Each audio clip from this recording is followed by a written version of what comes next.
Welcome back, everybody. It's episode 4 of New York State of Sports. Ricky Keeler back with you here on IE Sports Radio, your direct feed for all that is sports. We've got a great show coming for you this fine Thursday.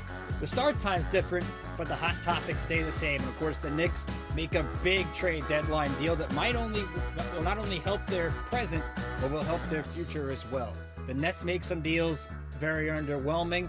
The World Cup final comes to MetLife in 26. What does it mean for soccer here in the tri-state area? Giants shaking up their coaching staff. Yankees watch a rival, an ace, go to their rival.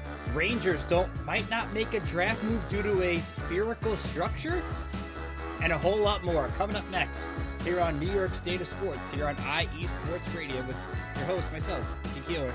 Coming back right after this.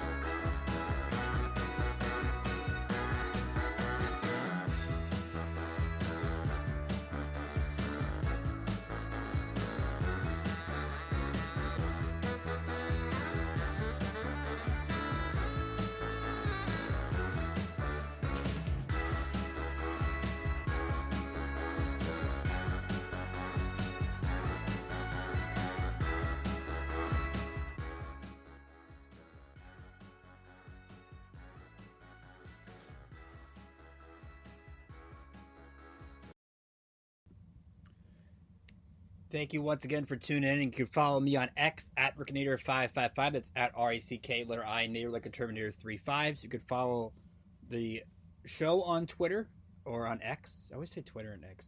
Same thing. At NY State Sports IE. It's at NY State Sports IE. Follow us at IE Sports Radio. Feel free to join the chat here on Spreaker. Ralph's here. Jen's here. Happy to have them both. Happy to have all of you aboard. And we got to start with the Knicks now. If you were here last week, I mentioned I wanted to move the show, which is normally at 2 p.m. Eastern to 3 p.m. Eastern, because of the NBA trade deadline. Wanted to bring you the live reaction, kind of the fallout from all the trades.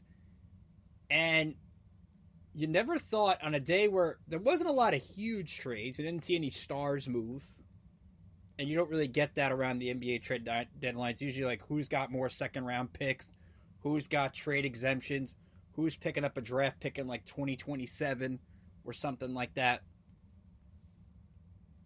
But the Knicks end up being the huge winners of the deadline. Earlier in this afternoon, late this morning, making a deal with the Detroit Pistons, acquiring not just Alec Burks, but they're adding Bojan Bogdanovic in a trade that sends Quentin Grimes, Evan Fournier, Malachi Flynn, Ryan Arcidiacono, and a pair of second-rounders back to the Pistons. And this is a great deal for the Knicks on a couple of different reasons. Number one, they add shooting into the mix. Burks and Bogdanovic each shoot over 40% from three. They provide great depth, which this team desperately needs depth. If you go back to last week's show, Julius Randle still has a couple weeks before he even gets evaluated for his shoulder. OG Anunoby's missed the last few games and now has bone spurs, which that's a big deal. Quentin Grimes, before getting traded, wasn't even playing in the last couple of games.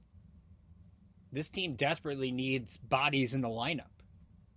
I mean, with all these trades tonight, the Knicks are hosting Dallas at the Garden on TNT, and they may only have like 7-8 guys. That's if Jalen Brunson plays. Brunson turns his ankle in the game against Memphis on Tuesday. So if the Knicks had to make a deal, they had to make one deal just to get depth back into the mix. So they do that. Burks is very familiar with playing in New York. He did the last couple of years before going to Detroit, played from 2020 to 2022 in New York, and had some solid numbers, about 11, 12 points per game, shoots about 80 to 85% from the foul line, 40% from three. He's a good combo guard. He's going to be a guy that you can pair with DiVincenzo. Let's say DiVincenzo needs a breather. You put Burks in. You can put Burks in the lineup for defense. Knows the Thibodeau style playing. Makes sense. Bogdanovic, this is a guy that can provide instant offense. He's not going to average 20 points per game, but if he gets you somewhere between 15 and 18, you take that. And what also helps the Knicks, to Ralph's point, The Knicks are going for it. But why this deal is so big, they kept every asset possible. Yes, they dealt away Evan Fournier's contract, but they have 8 first-round picks still to trade. Before today, they had 11 second-round picks to trade. So when you get to the summer and the Knicks are looking for that star, because they still need that other star with Jalen Brunson, those are going to be the pieces that help you make a deal. Plus, Bogdanovich has a team option. They could roll that over and put him in a deal if they need to. They could trade Miles McBride's contract. They're going to have more pieces than everybody in the NBA except maybe Oklahoma City, because Sam Presti seems to find draft picks everywhere. But think about all the teams even with the buyout market now. There's like 7 or 8 contenders that really can't pick anybody up the buyout market because of the salary cap. The Knicks are still have some space to spend, and they can move some things around and pick up another player or two. And I'm watching the ESPN trade deadline special before hopping on here. Zach Lowe said the Knicks are operating like the single smartest franchise in the entire NBA. If you told a Knicks fan that 10 years ago, heck, 5 years ago, that somebody would say that, you would have to have their head examined. That's how big today is. Does it set the Knicks up to be an Eastern Conference favorite? No. But if they acquired, let's say, Bruce Brown, who the Raptors are keeping, they're probably giving up future picks. If they acquired Jordan Clarkson, which Danny Ainge wanted like 7 picks, like not 7 picks, I'm being hypothetical, but a bunch of first rounders for, it hurts their future to a degree. If they go out and get Malcolm Brogdon, they're probably giving up a couple firsts. If they went and got Dejounte Murray from the Hawks, they're giving up a couple firsts. They're investing both in the current team and in the future. This is still a team that probably, when you look at the East right now, Bucks are banged up. I know they added Patrick Beverley. That's a team in disarray. Doc Rivers hasn't done much since becoming the head coach. Philly loses Joel Embiid. They did add Buddy Hield in a trade today, but they didn't really address their size. And the Celtics, I like the move for Xavier Tillman, but this is a team that still relies a lot on the three-point shot, and the Knicks can take advantage of that if they are healthy.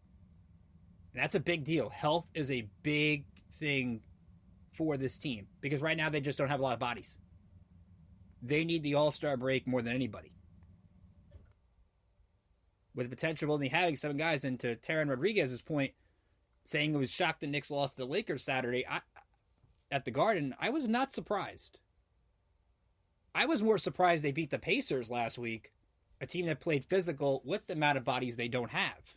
And the Lakers didn't have LeBron play in the Celtic game last Thursday. They didn't have Anthony Davis play. I said, of course, they're going to beat the Celtics without LeBron and AD, and they're going to come to the Garden and beat the Knicks.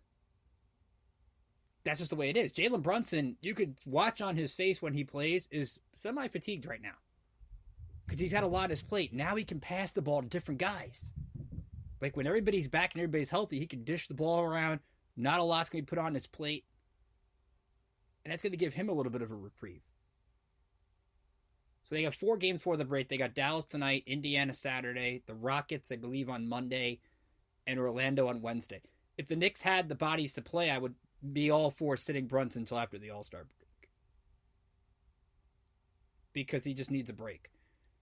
And to Davidson's point, Tom Thibodeau does have a reputation of playing starters longer than he should. There's not a lot of rotation that he goes with. I think it's like 7-8 guys.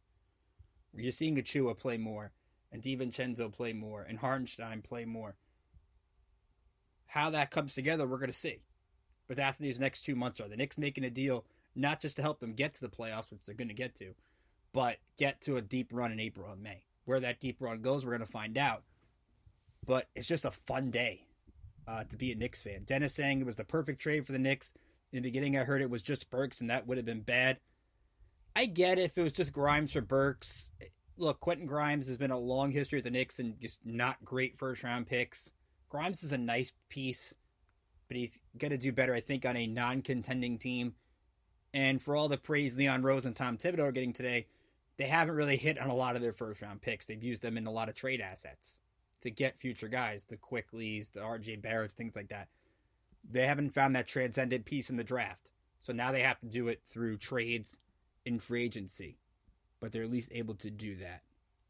And I agree. I think Kyle Lowry, Dennis, would be good coming out of the buyout. I think they could use another big man. We'll see when Mitchell Robinson starts with some workouts after the All-Star break. How quick he comes back would be a big deal. But again, they have options in the buyout market should they choose to go that direction.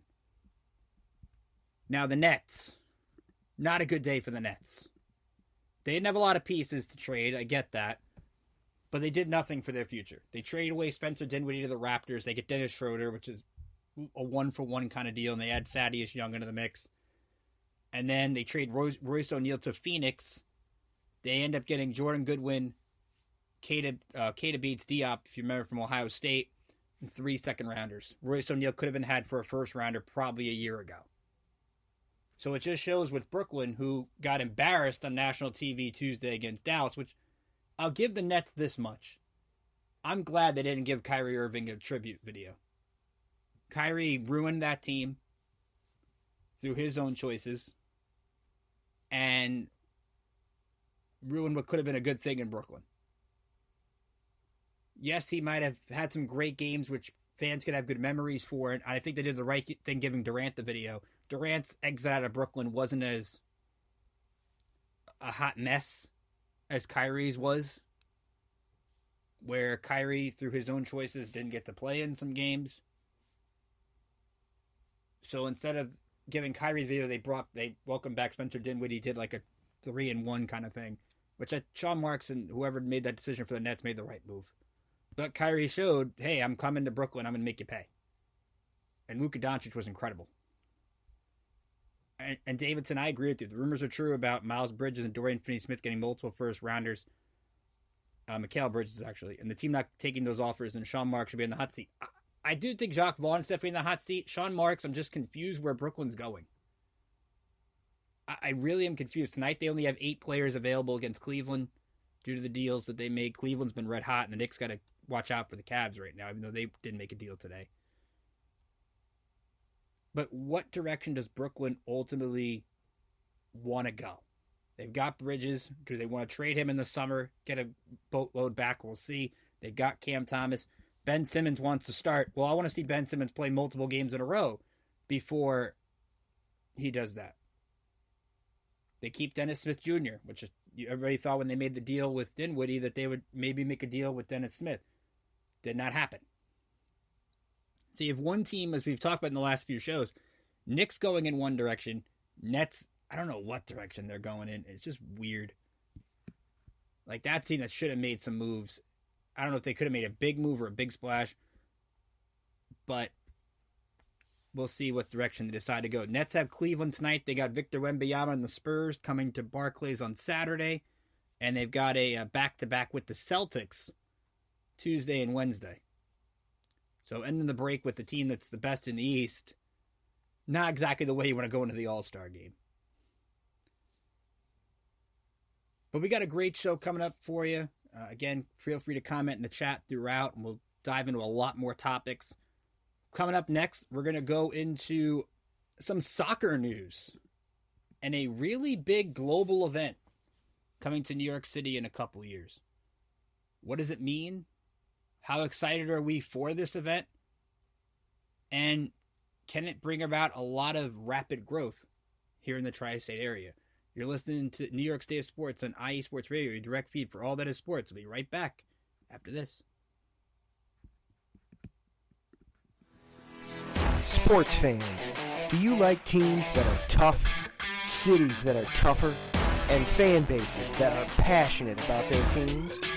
How about teams that are historic and stadiums that are iconic? Then you belong in Chicago, and you need to check out Chi-Town Weekly. Join me, Adam Kernan, every week as we keep up with all things Chicago sports. Bears, Bulls, Blackhawks, Cubs, White Sox. We'll cover them all, plus more. The Windy City is always buzzing. and we'll keep you up on all the big games and major stories.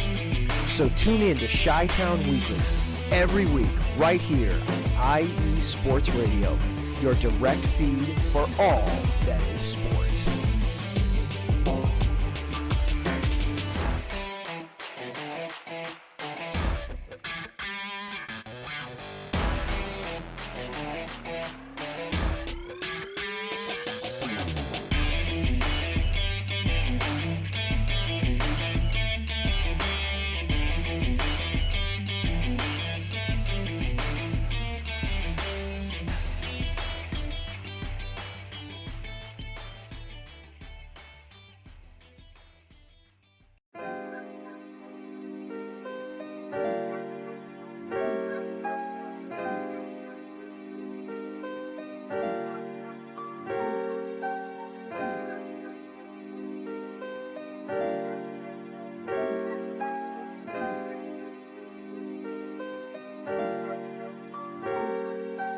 Hello, ladies and gentlemen. My name is Davidson. It's your boy, Dentarius Lava. And we are the hosts of Fast Break here on IE Sports Radio, where we discuss everything in the world of basketball from prep to the pros. You guys should definitely check us out, man. Sunday, 8 p.m. Eastern, 5 p.m. Pacific. We got all the basketball information you guys need, so we look forward to you guys listening in. And please do, because we are the best basketball show on this side of the Mississippi. And please do check us out on Twitter at FastBreakISR. D-Lock, where's our time again? 8 p.m. Eastern, 5 p.m. Pacific. That gives you guys plenty of time on a Sunday. Tune in.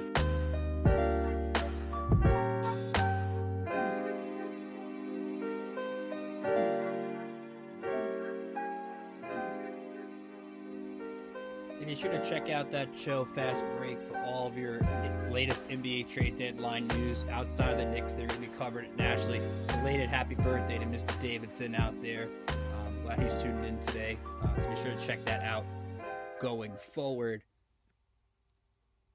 And of course, I don't get to talk a lot of soccer. You're not going to find myself being the biggest soccer aficionado. And I actually have some news on that. I'm working on hopefully bringing a soccer guest onto the show toward the end of February, beginning of March. We're going to be doing some New York City FC, New York Red Bulls preview, because I want to get you guys the best information possible. I do like soccer. I like watching the World Cup. I like the international events. I've never been able to really attach on to a team. Like New York City FC, I got into at the beginning. It's just a sport that, again, I'm going to keep learning on it for you guys that are the big soccer fans out there. Maybe you'll help me along the way. But I was very excited Sunday when the news came out that the World Cup final, which, remember, in 2026, the World Cup will be in the United States, in Mexico, and in Canada. The final is coming to MetLife Stadium. And to me, it is a huge thing. I thought it was going to be Dallas. I think a lot of people thought it would be Dallas because of the size of the stadium, Jerry World, and the big screen and all those things. SoFi, which is going to get the first couple United States matches in group play, would be another option. But you think about the diversity that's in New York, New Jersey, in that area. Just so many different heritages, cultures. It's a great melting pot for this type of event. And it would be great for the United States to make a run to the final, and they'll probably have the most optimism around that team in 26 than any year previous World Cups. Of course, last year they made the run into the knockout stage, lost to the Netherlands. New York will get 5 group stage matches, June 13th, 16th, 22nd, 25th, and 27th. Remember, these are not Team USA group matches, so you never know. Maybe you get like France comes here, or Spain, or Italy.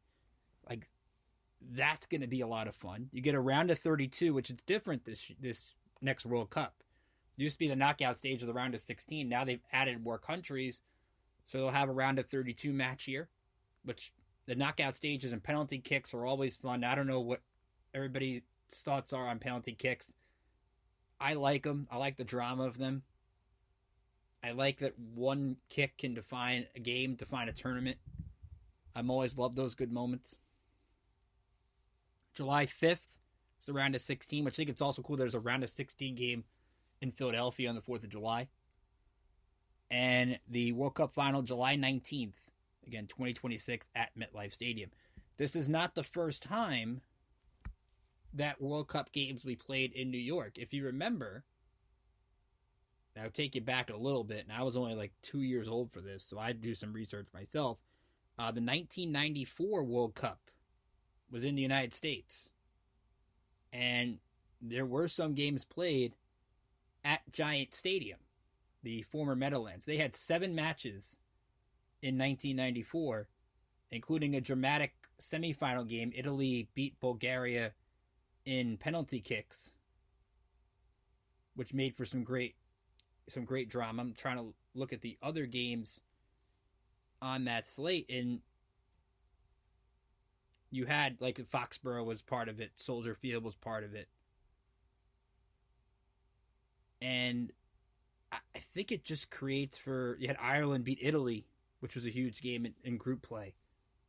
So you had Italy lose a game in dramatic fashion, then win a game in that stadium. You had Bulgaria beat Germany 2-1. So a lot of good drama, and I think the World Cup, you don't have to be the biggest soccer fan to enjoy it. It's kind of like the Olympics. Like when I saw the news this week, Ken Rosenthal and Evan Drellick from The Athletic had that they might get baseball players, major leaguers, to play in the Olympics in 28 in Los Angeles.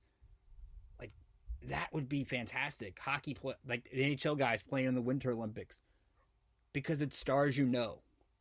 And it just adds to the drama of winning something for your country. When Copa America was here, it creates a buzz. When Lionel Messi for now Miami comes to Yankee Stadium or Harrison, New Jersey, Red Bull Stadium, it creates a buzz. In New York, we love big events. They're like big parties here. I love going to World Cup watch parties, like, because I don't have to be the biggest soccer aficionado to enjoy it. And to me, when you have that type of event, it can only grow the game of soccer and create that excitement that everybody's looking for. Taryn, I agree with you. He says, I like soccer. I'm not the biggest on it, but it's a fun, exciting sport. I think in person it's great. My only in-person soccer experience, I went to a Toronto New York Red Bulls MLS match. And watching on TV, it's kind of like hockey. Watching on TV is a lot different than being there in person and getting into the fan chants and all the energy. There's something about being in an in-person soccer match. Plus, it goes very quick. Like 90 minutes just goes very rapidly. And it creates just the atmosphere you can't get as much on your television. But who knows? Maybe they play some of these games at night and it creates more of that atmosphere in the city. So I'm excited for this event. I hope everybody else is excited for this event here in the United States. It will create a lot of traffic in New York, New Jersey in the summer. So if you got to go to work or something, and you're heading by MetLife, you might want to leave a little bit earlier. But I'm sure the city will have some plans for that. Want to remind you that our show and all the shows here on IE Sports Radio are brought to you by Planet Jerky Premium Brisket Beef Jerky. Planet Jerky is the official jerky of the 2022 California League champion Lake Elsinore Storm, the single A affiliate of the San Diego Padres. This all brisket jerky has gluten-free options, contains no MSG, no sodium nitrate, low in sugar, and high in protein. Planet Jerky, the jerky that is on a whole other planet. So coming up next, we'll talk New York Giants, who made some changes to the coaching staff this week. What does it mean? And who are some of these coaches? We gave a little bit of a negative vibe toward the Jets last week. We're going to try to keep it somewhat positive on the Giants. So stay tuned for that here on New York State of Sports on IE Sports Radio, your direct feed for all that is sports. We'll be right back after this.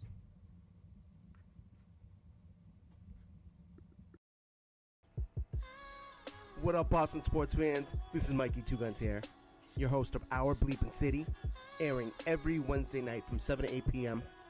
right here on IE Sports Radio, your direct feed for all that is sports. Please join me. We'll talk everything Boston sports, all the local teams, college teams. I'm even down to talk MMA, boxing, whatever you guys want. So join me every Wednesday night, 7 to 8 p.m. Chime in with your questions on the chat, tweet the show. We'll even have call-ins.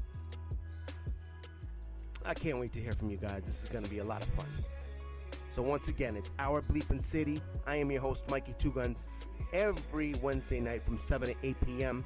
right here on IE Sports Radio, your direct feed for all that is sports. See you soon, people.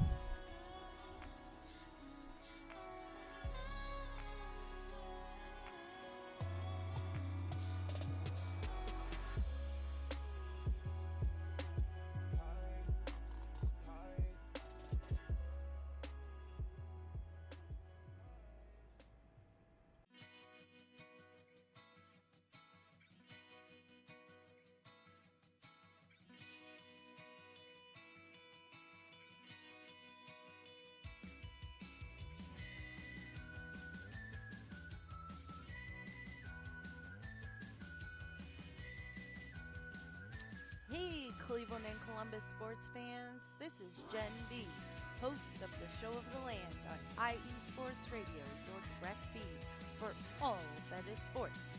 If you love Cleveland and Columbus sports like I do, be sure to tune in live to the Show of the Land on Tuesdays, where we will cover the Cleveland Browns, Cavs, Guardians, and Monsters.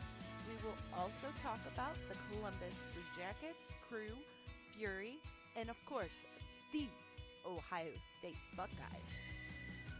We'll also cover other colleges in the area like Akron, Kent State, Cleveland State, Mount Union, John Carroll, Baldwin Wallace, Youngstown State, among others. So like I said, if you love Cleveland and Columbus sports like I do, be sure to tune in Tuesdays to the Show of the Land with Jen B on IE Sports Radio, your direct feed for all that is sports.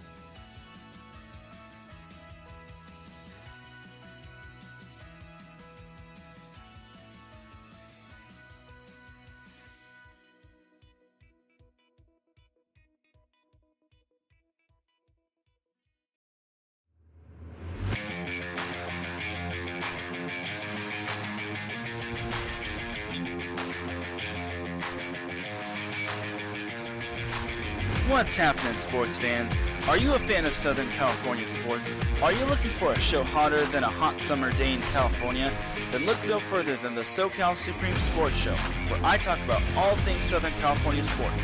That's right, all sports teams from Southern California.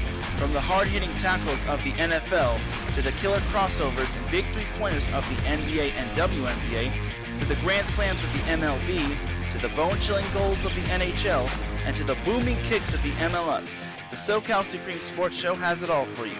Oh, and let us not forget about the college sports as well. So join me, Taryn Rodriguez, every week here on IE Sports Radio, your direct feed for all that is sports.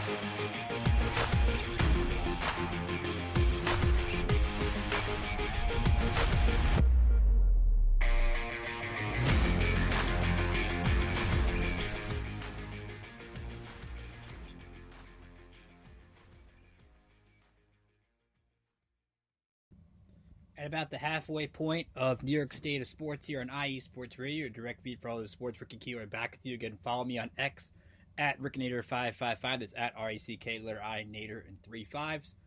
Throughout the rest of the show, we still have a lot more to get into. And last week, as I mentioned before the last commercial break, we ripped the Jets a new one here. We're going to take it a little bit of a different approach here with the Giants, who announced some changes to their coaching staff this week. The big change, obviously, coming from their on the defensive side of the ball. Obviously, Wink Martindale no longer there, and they bring in Shane Bowen. And I think this is an interesting hire by the Giants. Bowen was with the Titans for 6 years. He's been in the league for 8 years. He was defensive coordinator since 2021. And while Bowen was with the Titans last year, they had the number one red zone scoring defense in the NFL, the number one goal-to-goal scoring defense. Teams only made 23% of their third downs in the red zone, and they're one of the best in the league at not allowing a lot of rushing yards. And you look at the NFC East, whether it's Tony Pollard in Dallas DeAndre Swift in Philadelphia, Brian Robinson, Antonio Gibson in Washington, you're in a division that has a lot of good running backs. So whether or not Bowen was the Giants' first choice, second choice, third choice, whatever it was for defensive coordinator, bringing in a guy like Bowen is going to help this front seven get a little bit better. And the one guy you got to keep an eye on, the one player that can probably benefit the most from this, is Dexter Lawrence. Giants have a good front seven, and he can be that Jeffrey Simmons kind of impact that Simmons is in Tennessee. You look at a Bowen coaching up a Titan defense that had 3 Pro Bowlers a couple of years ago in Simmons, Harold Landry, and Kevin Byard, who was at Philadelphia this past year. So maybe you look at the free agency market, you see the Giants maybe bring in some former Tennessee guys, maybe if they become available. So that's a move I think that'd be interesting. They added Tim Kelly as their tight ends coach.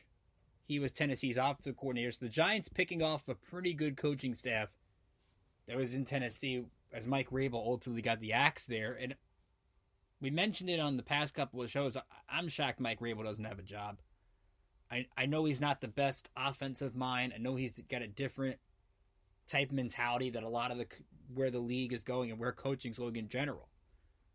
But Rabel's got a very strong track record, and at least if the Giants aren't going to bring in Rabel to replace Brian Dable, why not pick off some of his old staff and bring that camaraderie into the mix? So I like those moves. A couple other things that they did. They added Charlie Bolin as the outside linebackers coach, Zach Core as the defensive assistant. Core was the inside linebackers assistant in Tennessee. Bolin was with the Dolphins in 2012-2018 on the linebackers defensive line, and then spent the last 3 years as the Cardinals outside linebacker coach. And it's an Arizona defense that got after the passer, so you got an interesting mindset on the linebacker group. But then you go to the offensive side of the ball, and they did some reassigning. Shea Tierney becomes the passing game coordinator. Now, you saw Tierney coaching at one of the All-Star events representing the Giants. So he's become a coach that could get some offensive coordinator looks down the road. So he gets an elevation in his job duties. Jerome Henderson is now the defensive passing game coordinator, which I love that all these, like, there's a passing coordinator, a running coordinator. Like, there's all these different coordinator positions now that didn't exist, or maybe did not exist publicly years ago. But the big one is Mike Kafka, who the former, I think it was Northwestern quarterback years and years ago, and is more well known for his work with the Chiefs, goes from, in addition to being an offensive coordinator, is now an assistant head coach. Now, who knows the inside scoop of whether Kafka was able to get this worked into his deal, but this was a guy that had a shot to be a head coach. He was a hot coaching candidate and was getting second interviews. I think he had one with Seattle, where before Seattle hired McDonald from the Ravens, they went that direction. And it just goes to show you, when you look at the trend in NFL coaching, and you look at the Super Bowl as a great example. You either want somebody from the Shanahan coaching tree, or you want somebody that's been around Patrick Mahomes. Because not everybody can get Patrick Mahomes, only one of them. Kafka at least worked with him. So you take the work that Kafka also did with Daniel Jones in his first year. So this is a coach that has done good things with multiple quarterbacks. And I think that's why he's such a good candidate, to where now you add more responsibility to Kafka. You get him learning to be a head coach. And then let's say things don't work out with the Giants. Maybe he gets himself into the 2025 a job at that point with another team. Or who knows what happens here if Brian Dable gets on the hot seat. So there are a variety of options for him, where in addition to the Belichicks, the Rabels, and the Pete Carrolls next coaching cycle, Kafka remains in the mix. So all in all, while there was some concern about the Giants maybe not filling out their coaching staff as quick as some would like, I think there's some good hires. There are definitely some interesting candidates. But again, it's hard to know until the season actually starts how well all of them turn out. Which leads me to my Super Bowl pick. And I'm in another For those who don't know, I also write for a site called Metsmerize, which is a Mets website, also Mets Minors, which is about their minor league team. And we were doing a roundtable discussion about our Super Bowl picks. And a lot of people are picking the Kansas City Chiefs, which I'm like, wait a minute. I get you don't want to pick against Patrick Mahomes, but the Niners are 2.5-point favorites as we do this show. So I've never seen a team be an underdog that's been picked as much as Kansas City has, to the point where I would think that the spread's flipped.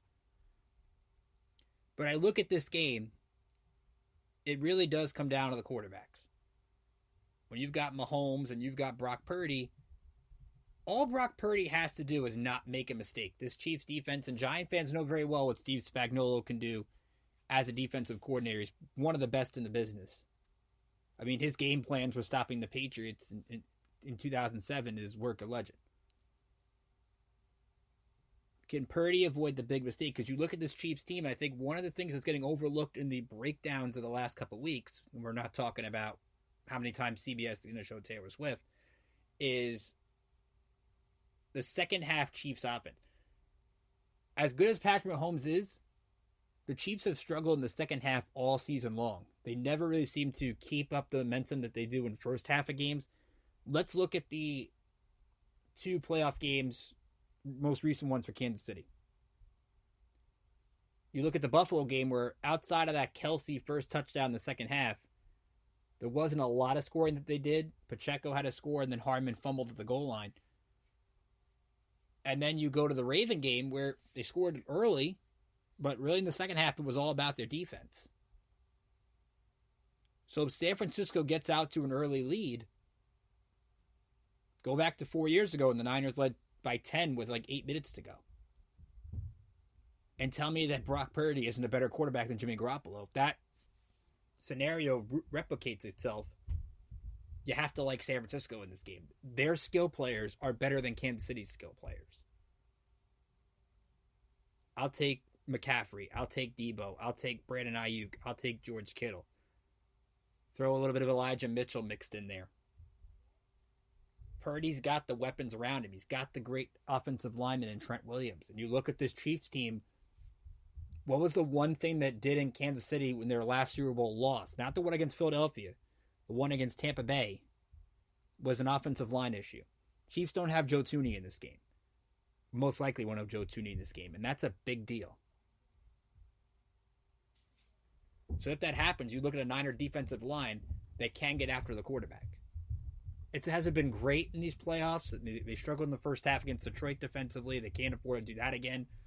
They had some bumps in the road against the Packers. But I think this is Kyle Shanahan's time to get a title. He was the offensive coordinator on the Falcon team that had the memorable collapse against the Patriots. Of course, blew the 10-point lead in the fourth quarter as the head coach 4 years ago in Miami. John Lynch, I think, has built a strong team here. And to think about it, they win a Super Bowl after blowing the Trey Lance pick. That's a crazy story of itself. So if you're looking for a pick from me, I'm going to take the 49ers in this game. Yes, I am doubting the great Patrick Mahomes. I am doubting the Kansas City Chiefs. No, that's not true. I'm not doubting the Chiefs. I just think the Niners are a better football team. I think there's a reason why they're the favorite. I know they haven't really been challenged the last few weeks of the season. They got punched in the mouth by the Ravens on Christmas. But when Brock Purdy has his full complement of weapons, most of their losses this year outside of the Raven game has been when they've been banged up. You can't ignore the body of work from the year, even though the Chiefs have had two good playoff games. I'm just missing the Dolphin game because everybody knew with Miami going in at minus 20 they were going to lose. So I'll take San Francisco to win. I'll take Christian McCaffrey to be MVP of the Super Bowl. Because as good as Purdy would be, if McCaffrey goes off and has a great first half, it would be hard to ignore that he probably won't win Offensive Player of the Year tonight at the honor ceremony, but he has a good case too. Because that guy seems to get a touchdown or two every game. But give me the Niners. I'll probably be wrong. You never know. Or I'll get to play this back next week. We'll see. But it should be a fun game overall. I'm excited for it. I know it's not. I wish the Lions were in this because it would give the underdog story to root for. Because there's not really an underdog in this game. But I think if you're I don't know really who you'd root for on the Giant from the Giant or Jet fan side. There's no like obvious pick, I think, for either one.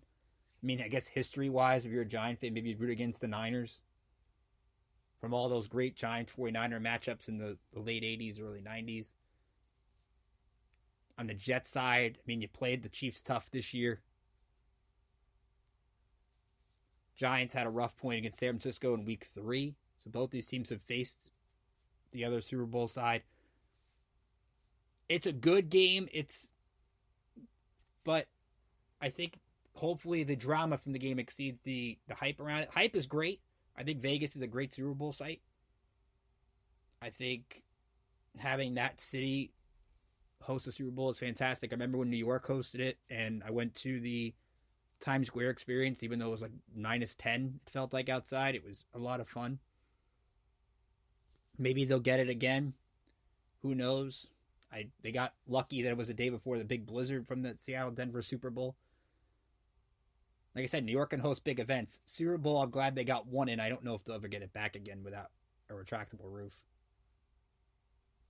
So we'll take one more break. We'll come back. We'll do a couple of quick small topics, including the Rangers might not make a trade involving a draft pick, but it's not because of what's on the ice.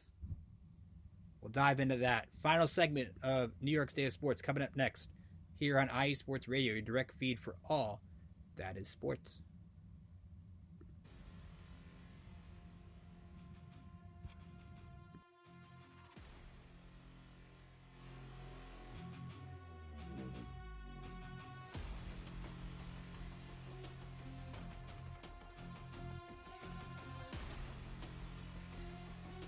What's up, Pittsburgh?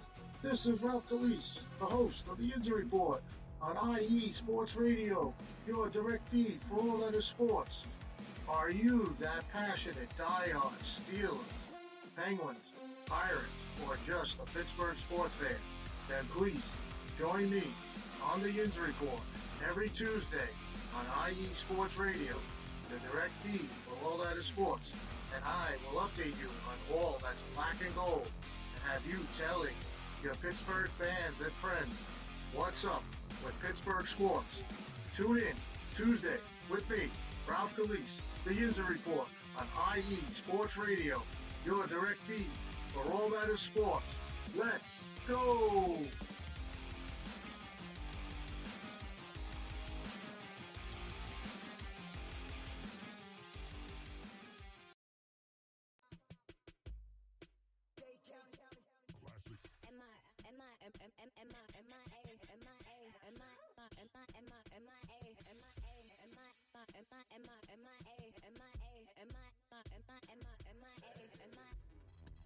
Welcome to the 305, aka the Magic City, and this is Magic City Scoreboard. I'm your host, JB, and right here we're going to talk anything Miami. Miami Dolphins, Miami Heat, Miami Hurricanes, Marlins, Panthers, Inter Miami, and even high school football. So join me once a week right here on Magic City Scoreboard on IE Sports Radio, your direct feed to all that is sports.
Hey sports fans, do you like wine?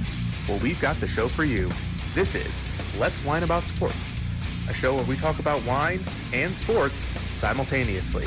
From the classic Cabernet Sauvignon all the way down to the grapes that you've never even heard of before. Oh yeah, we cover it all. And we'll talk about a little bit of sports as well. Football, hockey, collegiate, women's sports, it doesn't matter. We're going to talk about it all, and we're going to whine about it all. So join me Monday at 8 p.m. on IU Sports Radio, your direct feed for all that is sports.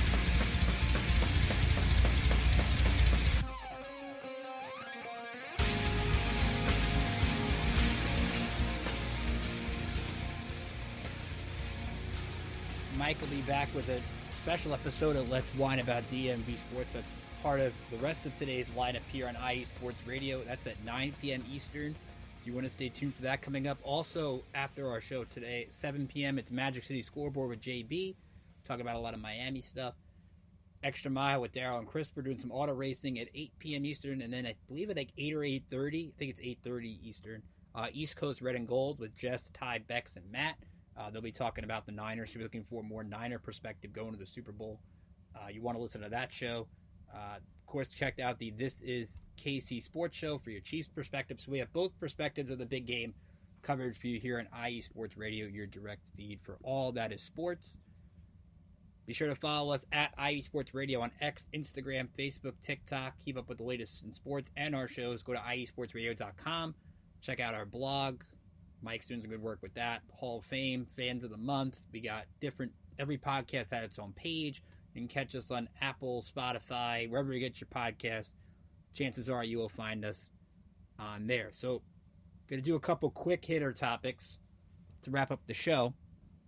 I want to dive into the Rangers first, who, coming out of the All-Star break, pick up 2 big wins. Lafreniere beats the Avalanche in overtime on Monday. And then on Wednesday night, Rangers get a couple of goals from Jimmy Vesey. Johnny Brodzinski adds a goal. They beat Tampa 3-1. The big story, obviously, was Jonathan Quick being in goal both those games. And Quick did a really good job. Only faced 18 shots against Tampa Bay. And everyone's wondering, where's Igor Shesterkin? And I think this is good for Shesterkin to get a little bit of rest. Get a mental break. He went to the All-Star game in Toronto this past weekend. And sometimes when you're struggling like Shesterkin is, you just want to get some work in behind the scenes. It's a long season. Rangers, while they've been an average team, I think, since the hot start to the year, they're not in danger of missing the playoffs. They got the 6-point lead in the Metropolitan right now on Carolina. If Quick is going to get the job done and be the hot hand, so why can't you ride that goalie for a couple of games? Maybe slide Shesterkin back in on Friday when they take on the Blackhawks as like a get-right game for him. But give this Ranger team credit. Tough schedule coming out of the break, and they find a way to win a couple games. Their trade deadline is a month away, and there's an interesting report by Darren Drager on Wednesday.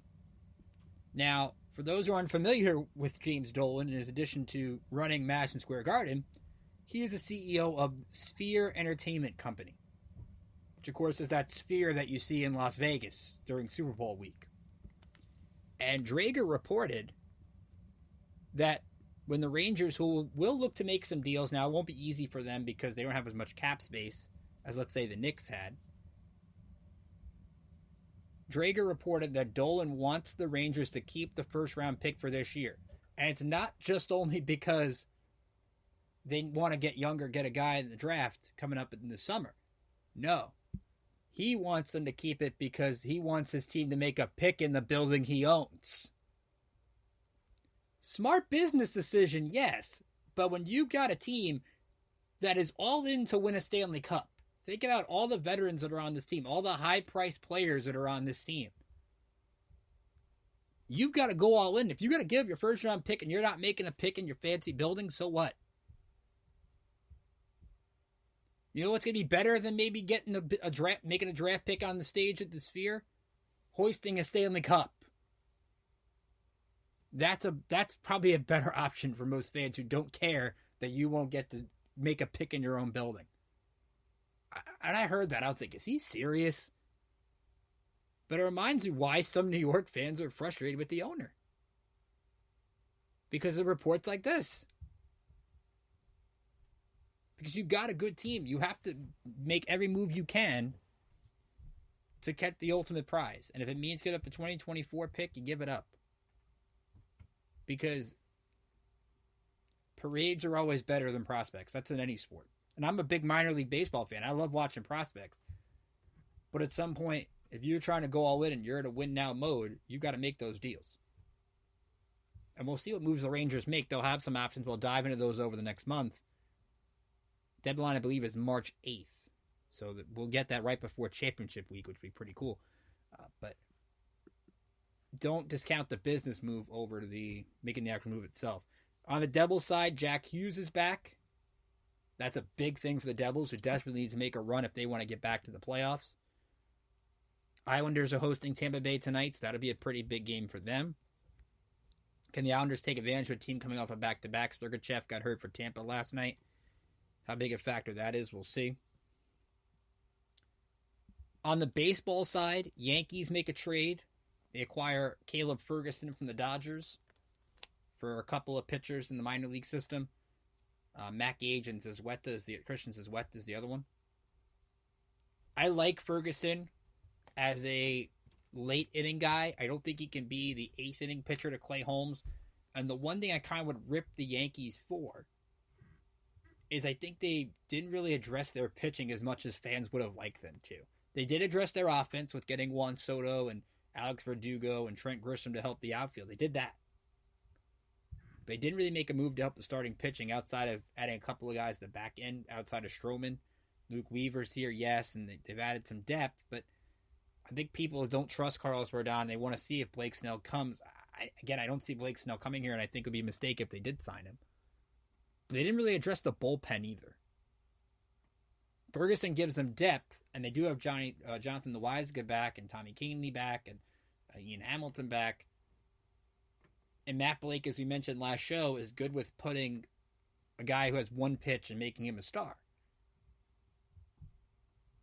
But people, I guess, felt the Yankees could add to that bullpen a little bit more. And what hurts the Yankees going forward in the division is the big deal involving the Orioles trading for Corbin Burnes.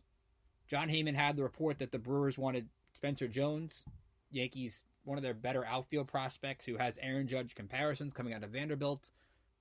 And it wouldn't be just Jones, so I think it probably would have been one of the pitchers as well, either Chase Hampton or Will Warren. And that's what I call the Yankee tax. It's what I mean by that is when a team doesn't want to trade with the Yankees, I think they'll offer more. They'll try to get more back, so that when they do make the deal with the Yankees, like, try to explain to your fan base that you helped the Yankees is a tough thing to do. Now, the Orioles gave up a decent amount. They gave up a couple of prospects, gave up a draft pick. But Baltimore's system is deep, and I think Yankee fans got to fear the Orioles. Like, they got new ownership, so there's a buzz there. I love their 1-2-3 now of Burns, Kyle Bradish, and Grayson Rodriguez. This is a young team. You may see Jackson Holliday at some point this year to go with Gunnar Henderson, Adley Rutschman, and all those guys. Brandon Hyde's a good manager. My only concern with Baltimore is probably the bullpen, even though they added Craig Kimbrell. But this is an AL East that's going to be very tough to win. And we'll get into this next week. We'll do a spring training episode because both teams will have pitchers and catchers report to Tampa and Port St. Lucie, respectively. So we'll dive into both teams a little bit more next week. But the Yankees right now, even though they've made some improvements, I don't know if they've made exactly the improvements to win the East or the improvements to be the fourth best odds to win the World Series in a lot of places. I just don't. Right now, I just don't see it. Ralph asked, what am I hearing on Pete Alonso will be a Met player for life? David Stearns was on Foul Territory this week. Great show, by the way. And said that they're looking to go into next year, Alonso being the final year of his deal. You're not going to see a deal get done at the start of the year. And I think it's going to help the Mets, too, because, hey, Pete Alonso's motivated. He's going to hit a lot of home runs. You saw Aaron Judge, when he was motivated in the final year of his deal, hit 62 home runs. Do I think Pete will do that? No. But for this Mets team to get into playoff contention with a lot of the roster they've lost over the last year and the lack of substantial pitching that they added some decent arms, but not any great ones. They might need Pete to hit 50 homers just to stay in the mix. So it might help both sides. Again, it's a Scott Boras client. You never know what might happen in free agency. I would love if Pete Alonso stayed here. Right now, I would lean toward, though, he goes somewhere else, but it's Steve Cohen. You can't rule Steve Cohen out in any of these big negotiations. Finally, looking at St. John's, tough loss against Connecticut on Saturday. They were competitive for about 30 minutes into the game, and then it spiraled out of control. They did respond Tuesday night in Long Island. They beat DePaul by 28. DePaul stinks. It's really been sad what DePaul is in the Big East, honestly. And it doesn't really help St. John's when you blow them out because you're expected to. So this week they have two big games at Marquette Saturday at the Fiserv Forum. They desperately need a quad one win. That's one they would hope to get. They played Marquette tough at the Garden a few weeks ago. And then they have at Providence Tuesday. Providence came off of a huge win against Creighton last night. Devin Carter was absolutely clutch. If you haven't watched Providence this year, watch this guy. He's probably one of the favorites for Big East Player of the Year. The Johnnies beat Providence earlier this year, so getting a sweep would be huge. And John Rothstein reported something that's actually been a fact, but hurt St. John's. When we get to conference tournament time in the Big East tournament, any win St. John's gets is considered a home win, not a neutral court win. Neutral court wins are valued more on the NCAA tournament resume than road wins. Or home wins. So if St. John's, let's say, plays Seton Hall, it could be a quad 2 win for St. John's, but yet if Seton Hall wins, it's a quad 1. I don't like that, again, but the Garden is a home court. I guess it's technical, it's dumb, but it is what it is. But in terms of St. John's actual tournament chances, I think they need to split these two games, whether it's beat Marquette or beat Providence. They have to win one of the next two by the time we come on the show next week, or their tournament situation's in trouble, because there's not a lot of quality wins to get remaining on their schedule. Seton Hall beat Georgetown last night. Good win for them. This week they will play, Sunday they play at Villanova at noon, so check that game out. And they have Xavier on Wednesday. Xavier's emerging as a strong team as of late. Going to the Big Ten, Rutgers actually won back-to-back Big Ten road games. They beat Maryland the other night. So a strong win for the Scarlet Knights. Syracuse beat Louisville. And the big news for St. John's, Rick Pitino actually brought up in his press conference on Tuesday that he would like if his son, when Rick is done, to coach St. John's.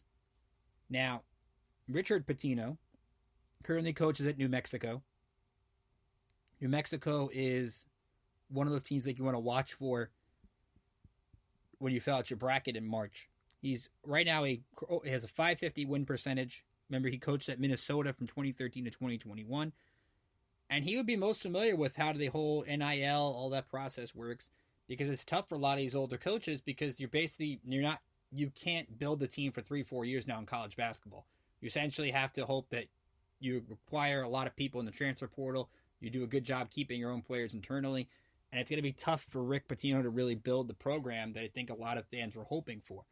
Still going to have a good first year, but if he has a bad transfer portal the second time around, I mean, who knows what might happen. But if that ends up being the succession plan, I think St. John's fans should be happy about that.